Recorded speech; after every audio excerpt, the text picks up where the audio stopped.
दोस्तों स्वागत है आप सभी का आपके अपने इस YouTube चैनल विधिटेरिया में। मैं हूं एडवोकेट मंजीत त्रिपाठी। आज की इस वीडियो में हम लोग बात करेंगे, जैसा कि आप सभी ने थंबनेल देखा कि राइट ऑफ होने के बाद भी नोटिस आती है। लोग सोचते हैं कि राइट ऑफ हो गया तो हमारा अकाउंट ख़त्म हो गया, अब बैंक रिकवरी नहीं करेगा। वैसे तो राइट ऑफ पे बहुत सारे वीडियोज़ हमने अपने इस चैनल पर अपलोड किए हुए हैं, आप जाकर के प्लेलिस्ट में चेक कर सकते हैं। देखिए, राइट ऑफ का मतलब ये नहीं होता है कि आपका लोन अकाउंट क्लोज हो गया और अब बैंक रिकवरी नहीं करेगी। ऐसा बिल्कुल भी नहीं है, ऐसा सोचना भी आप सभी के लिए गलत होगा।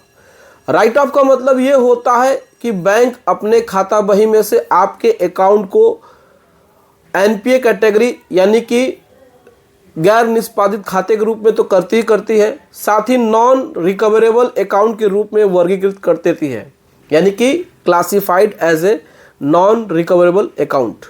बट ऐसा नहीं है कि बैंक उसमें आपको नोटिस इशू नहीं करती है, और ऐसा भी नहीं है कि बैंक उस पर लीगल एक्शन नहीं लेती है। वो सिर्फ और सिर्फ कागजी कार्रवाई में ऐसा दिखाती है अपनी वित्तीय वर्ष में घाटे को दिखाने के लिए, यानी कि जो फाइनेंशियल लॉसेस उनके हर साल होते हैं उसमें उनकी एंट्री की जाती है बस। लेकिन इसके बावजूद भी उनकी रिकवरी जारी रहती है। उसमें वो क्या क्या कर सकते हैं पहले हम लोग ये डिस्कस करेंगे, और उसके बाद हम लोग रेमेडी के बारे में भी बताएंगे आपको कि इसमें आपकी क्या क्या लीगल रेमेडी हो सकती है। वीडियो को बहुत ही ध्यान से देखिएगा, समझने की कोशिश करिएगा। जो पॉइंट नहीं समझ में आएगा उस पर आप हमें कमेंट करके बताइएगा, हम उसका आंसर आपको देने की कोशिश करेंगे। तो देखिए, सबसे पहले तो आपको बता दें कि रिकवरी के लिए बैंक जितने भी लीगल प्रोसेस होते हैं वो सारे के सारे करने के लिए स्वतंत्र हैं, फ्री हैं।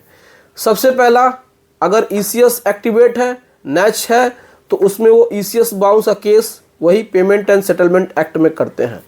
लेकिन यहाँ पर एक समझने वाली बात यह है कि आपको जब पेमेंट एंड सेटलमेंट एक्ट में नोटिस आती है तो बैंक इंटायर लोन अमाउंट का क्लेम नहीं कर सकती है नोटिस में। जो ईएमआई बाउंस हुई है, जितनी ईएमआई आपकी नैस के माध्यम से बाउंस हुई है, उतने की ही वो रिकवरी के लिए नोटिस इशू कर सकते हैं। लेकिन हालांकि बैंक आजकल सेक्शन 25 में इंटायर लोन को वो क्लेम करते हैं, जिसका कि आप लिटिगेशन में जा करके, यानी कि बैंक के साथ लीगल डिफेंड में जा करके उनको ऑब्जेक्शन कर सकते हैं। दूसरा इसमें होता है, जैसा कि कोई सिक्योरिटी चेक दिया हुआ है तो चेक बाउंस करा देते हैं।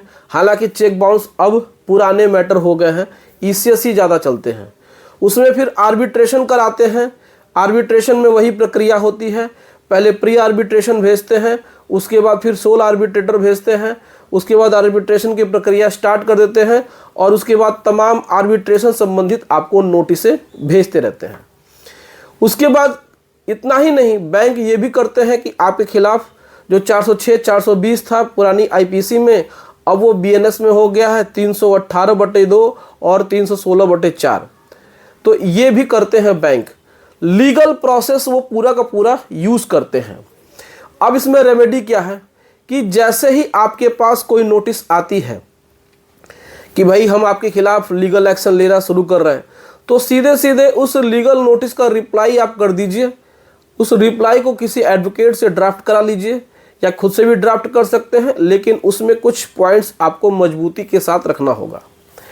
उसमें आप डायरेक्ट सेटलमेंट की बात ज़रूर करिए। देखिए, सेटलमेंट की बात करने से ये होता है कि बैंक आपके खिलाफ लीगल एक्शन नहीं लेते हैं। आप उनसे कहिए कि सर हमारी फाइनेंशियल कंडीशन बहुत ही ख़राब है, हमारे घर में बहुत सारी प्रॉब्लम्स हैं, या आपके जॉब में, या जो आप बिजनेस करते हैं, जो भी चीज़ें आप करते हैं उसको आप डिटेल में उनको बता दीजिए। फिर आप उनसे कहिए कि सर हमें 6 महीने का समय चाहिए, इस 6 महीने में हम आपका जो भी है सेटलमेंट अमाउंट उसको हम पार्ट पेमेंट करके दे देंगे, यानी कि 6 इंस्टॉलमेंट में दे देंगे। तो बैंक 6 इंस्टॉलमेंट न दे करके आपको 4 इंस्टॉलमेंट तो ज़रूर देगा। तो आप ऐसे ही अपना लीगल रेमेडी का इस्तेमाल कर सकते हैं। लेकिन अगर आप नोटिस को इग्नोर करेंगे तो देखिए, बैंक स्वतंत्र है, यानी कि वो फ्री है, और उसके पास बहुत सारे रिसोर्सेज होते हैं, तो नोटिस पे नोटिस इशू होना शुरू हो जाएगा। हो सकता है कि रिकवरी एजेंट आपके दरवाजे पे आए, ऐसा होता है। रिकवरी एजेंट आते हैं क्योंकि वो बैंक से टाई अप होते हैं, और वो फिर आपसे रिकवरी के लिए आपके घर पे आ सकते हैं। फ़ोन कॉल्स आ सकते हैं, ईमेल्स हो सकता है कि बार बार आए, व्हाट्सएप पे मैसेज हो सकता है, तो बहुत सारी चीज़ें होती हैं। तो आप अगर इससे निजात पाना चाहते हैं तो आप इसको इग्नोर मत करिए। आप जब भी नोटिस आए तो आप उस नोटिस का रिप्लाई ज़रूर करिए।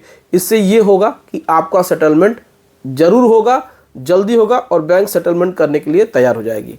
तो आपके मन में थोड़ा सा भी, रत्ती भर भी ये नहीं होना चाहिए कि बैंक राइट ऑफ के बाद आपको नोटिस नहीं भेज सकता है।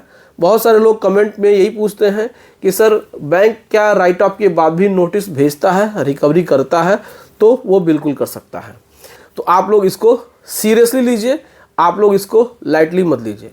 तो वीडियो कैसी लगी कमेंट करके ज़रूर बताइएगा। वीडियो अच्छी लगी हो तो वीडियो को लाइक और इसे शेयर जरूर करिएगा और हमारे चैनल को सब्सक्राइब करके सपोर्ट ज़रूर प्रदान करिएगा। चलिए मिलते हैं नेक्स्ट वीडियो में। Thank you so much. जय हिंद दोस्तों।